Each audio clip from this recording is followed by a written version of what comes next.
मला एक खटकलं. म्हणजे असं का झालं याचा मी विचार करतोय. जे-एन-झीचं जे आंदोलन आहे अभिजित दिपके यांच्या नेतृत्वाखालचं, हे यशस्वी झालं. याचा सगळ्यांना आनंद आहेच. पण या संदर्भातल्या बातम्या मी विविध वर्तमानपत्रांमधून वाचल्या आणि त्याच्यामध्ये मला जवळपास 21 दिवस ज्यांनी या आंदोलनासाठी उपोषण केलं त्या सोनम वांगचुक यांचं नाव केवळ एक साधारण प्रतिक्रिया याच्या पलीकडे कुठेही मुख्य मथळ्यांमध्ये आढळलं नाही. म्हणजे असं का झालं? सोनम वांगचुक हे मुख्य बातम्यांमधून का बाजूला झाले? याचा मी विचार करत होतो. म्हणजे त्यांना फार महत्त्व वर्तमानपत्रांनी दिलं नाही असं निदर्शनाला आलं.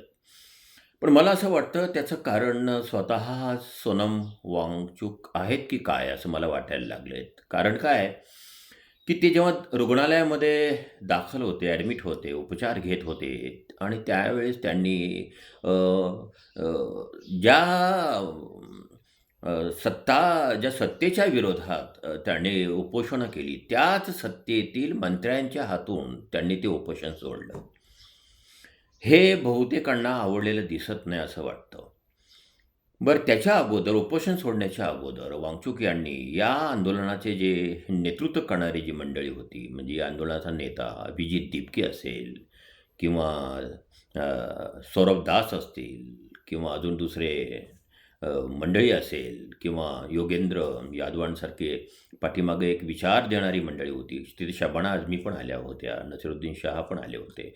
मला असं वाटतं या सगळ्यांशी अगोदर सोनम यांनी चर्चा करायला हवी होती आणि त्यांच्या उपस्थितीमध्ये हे जर उपोषण सोडलं असतं, तर कदाचित ते जास्त योग्य ठरलं असतं. परंतु त्यांनी त्या मंत्र्यांच्या हस्ते उपोषण सोडलं आणि त्यामुळं ते या सगळ्या मुख्य बातम्यातनं बाहेर पडलेत, असं मला वाटतं.